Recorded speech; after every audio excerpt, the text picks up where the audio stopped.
Ahoj všetkým, ktorí nabrali tú odvahu a zapli si našu reláciu plnú kontroverzných názorov, zaujímavých hostí a v dnešnej relácii aj kulinárskych špecialít. Áno, dámy a páni, dnešná relácia bude aj o varení. Ale keďže sme antikomerčná relácia, tak si nepozveme hociakých borcov, ale sú to naozaj špička, svetová špička kuchárskeho ľadovca, ktorí sa snažia inovovať postupy v obyčajnom komerčnom kuchárskom varení. Títo dvaja majstri vo svojom remesle sú aj zároveň veľkými rivalmi. Zbierali ocenenia po celom svete. Myslím, že Jamie Oliver by mohol krájať cibulu a Nigel umývať riad. Ukradli ste niekedy niekomu nejaký recept? Čo to za somariny? Čo sa to pýta takéto somariny? Ako sme sa akorát na takéto otázky umietol odpovedať. Áno, ja by som na to povedal asi takto. Je to veľmi plitká otázka, ale odpoveď bude hlboká. Asi takto. Dejiny kulinárskeho umenia sú podobne ako dejiny hudby, dejinami krádeže. Všetko bolo vymyslené, už to len varírujeme. Nie tak? Ty si kradol od Jamieho, ja som kradol od Nigeli. Kto sa tomu bráni, nikto sa tomu nebráni, to je normálna vec. Nie, ja by som to otočil opatrne. Neutáže to. Jamie kradol odo mňa. Ale veď som videl, ak si opisuješ. Chceme rozprávať tak. Čo to, čo? Ja som ti videl, som ti pozeral. Jamie opisoval odo mňa to. Ale čo to rozprávaš? Na bratové rebierka, zelený vegety, to som to opísal odo mňa to. Ďalšia otázka. Pre koľko osôb ste najviac varili? No tak ja som varil najviac pre 67 osôb. Bolo to na jednom pohrebe, smutná záležitosť. Ale zase bilancia tiež nie až taká zlá. Z toho iba 47 ľudí skončilo na infekčnom. To som bol ale mladý, ešte neskúsený. Oui. Jediný, kto to prežil, bol nebožník.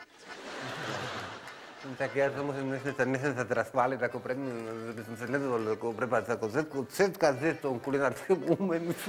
Ale varil som pre 3726 ľudí, 3726 ľudí, som robil španielské musky. To nedím, ak to teraz veriť. Pekne som napichol a vždycky jediný problém, čo bolo vždycky nachytať tie muchy. Ale ináč potom, keď som napichol, tak pekne, napichol som takú spárisku, pekne do múcky, do vajíčka, do brezík a do oleja. Pekne som podával, pekne 3726 ľudí presne. Ďalšia otázka. Pre aké najvýznamnejšie osobnosti ste varili? Ja sa priznávam k tomu, že ja som nevaril pre nikoho, ja sa celým týmto celebritám vyhýbam, lebo majú také trpkavé jazyky a mňa to nezaujíma. Vymýšľajú. Hovor to tým smerom, lebo pluješ strašný spôsob. Ale viem o tom, a je to veľmi veselá príhoda, že môj pradedo varil pre jedného veľmi slávneho ruského spisovateľa, pre Puškina. Oui. A pre tohto Puškina urobil jedno veľmi zvláštne, ale veľmi ostré jedlo. A podľa tohto jedla Puškin potom urobil Vojnu a mier. Keď si to žral, tak to bola vojna, lebo to bolo strašné, že štípalo sa nedalo žrať a potom na toalete prišlo vykúpenie, to bol ten mier. Vedeli by ste navzájom spolupracovať v jednej kuchyni, páni? Nie. Ja by som vedel, ale musel by som v tej kuchyni hrať prímia, ako prvé husle. Takže nie. Trakata. S ním pracovať v jednej kuchyni, preboha sa, čo by sme zrali, čo samé slimáky. Po prípade zaby by nám skákali po kuchyni, to teraz by som nedopustil. Aspoň by si sa konečne narušil poriadne variť. No dovolil, zaby nám budú skákať po kuchyni, nie? Aké jedlá najradšej varíte? Francúzske.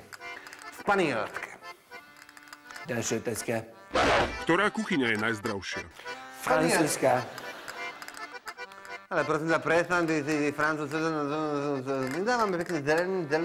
Lebo my nedávame zeleninu, nie? A my sa také omáčky.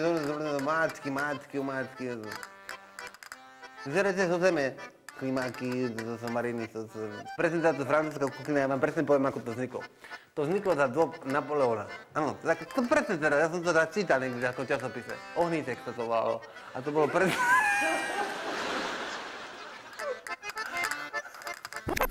Ja som to raz čítal v takom časopise, volá to Ohnítek, ten časopis, to je veľmi taký exkluzívny.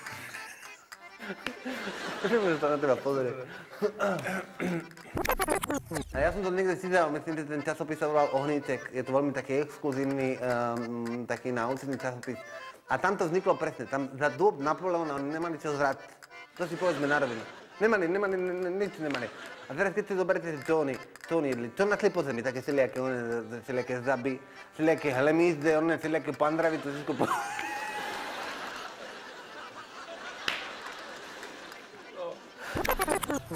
chodili po zemi a zbierali všelijaké hady, pandravy. To všetko zbalili do jedného pytlíka, to všetko potom drbli do jedného ohňa a dali na to bylinkové maslo. To jediné ich vymyslel, že je bylinkové maslo. Áno, dobre, berem. Počkaj. Bylinkové maslo.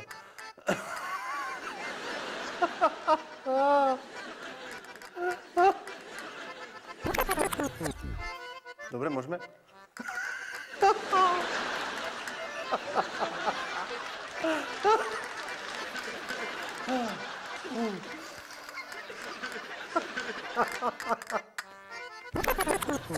Dobre, jediné, co vymysleli, a to priznávam to teraz z francúzskej kuchyny, priznávam bylinkové maslo. A to len preto, že oni nemali to nič, mali neobyčajné maslo, nadrbali do toho zelené, nadrbali celého vekety a potom tak bylinkové maslo do toho pytlíka zamiesali a to celá francúzska kuchyna bola na svete, takže to si moc predstaviť, francúzska kuchyna. A čo je vaša specialita? Cojones. Cojones. No, to je ovesky zdravé. Čo mi to tu rozprávaš? Ty ma ideš ušiť? To je pekné hovedzo. Vy, čo zavíjate bezbranné bišky v koride? Žertem kule. Také bezbrané, keby som tam postavil do tej koredy, by si videl, aké som bezbrané, pekne, keby tam napáral. To je úžasná kuchyňa. Jediné, ešte sa oni chvália, aspoň tento kuchár vedľa mňa, sú jeho cojones, jeho gule, ktoré varí všade, zo všetkého. Ten, keby chytil dažďovku a na ne nájde gule. On keby našiel dažďovku a na ne nájde gule, aj ty uvarí. Je to tak? Robil som, perfektne. Dažďovkové gule. Dažďovkové gule. Ty si sa zipoval do paely, ne? To je španielské. Dažďovkové gule na cibule, to je vynikajúca specialita.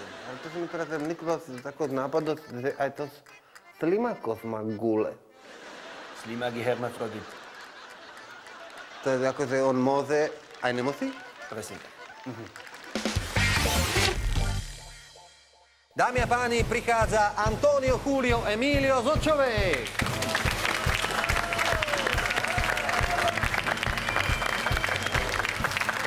A ďalší pán je Jean-Luc Olemon z Lakšárskej Novej Vsi.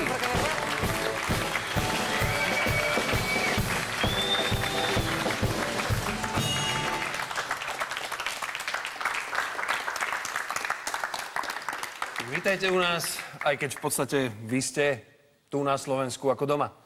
Príjemný dobrý deň všetkým. Dobrý večer. No. Oui. Tak konkrétne, keď teda ja mám hovoriť, a dostal som príležitosť, tak áno, ja som na Slovensku už 15 rokov, ja už som tu naozaj ako doma. Otvoril som tu takú malú slimašiu farmu. Oui. Založil som si tu rodinu. Oui. Založil som tu takisto aj taký spolok na ochranu ohrozených druhov slimákov. Je ich veľa. Oui. Nikto sa tomu nevenuje, tak som to urobil ja. No a samozrejme, aj som si 2 malých slimákov urobil. Drobný vtip. Áno, mám malého Žana a malá Luka. A to sú takí malí pachentíci malinkí. A sú strašne pomalí. Ja neviem, či to vôbec nie je, že moje z toho. Ja mu poviem, Žan, malý, poď sem, prinies mi solničku a čakáš 4 hodiny. Neuveriteľné, keď on dotlačí tou malou pasiškou, no to je neuveriteľné. Asi možno preto je to tým, že má 3 mesiace. Neviem, či nemám náhodou veľké nároky. Oj. A inak potom mám veľmi rád z takých mojich záľub, keď mám povedať, rád sa hrám s gulami. Oui. Pétanque. To je národný francúzsky šport, my hádžeme také gule. Oui. A potom rád lovím. Rád lovím, nie je nič krajšie, ako keď za sumraku nahodím tu Odisu a čakám ten záber. A on ten silom poskakuje tam po tej tráve, jak splašený. No, moment. Po tráve chodíte na ryby asi, nie? Nie, chodím na žaby. Ne, oui. A ak jednom krásnu žabe už to cítim, ja viem, kde presne také, kde sú, oni sú skryté za takými pníčkami a tam nahodím a čakám, a keď zaberem, niekedy vyťahne krtka, to je nepríjemné, potom ale tak tých hádžem nazad, tých neberem. Akorát minule som chytil jednou krásneho, to bol taký masek. Ak som z neho urobil takého malinkého, takého krtka som si upiekol. Prepáčte, si do toho vstupujem, ale mňa by zaujímalo, čo si použil z toho krtka, áno? To ma zaujímalo, lebo ako recepty, Páni, moment. My by sme boli naozaj neradi, keby tu prišlo k nejakej takej slovnej potýčke, ako ste nám to predviedli u nás v rádiu, keď sme boli.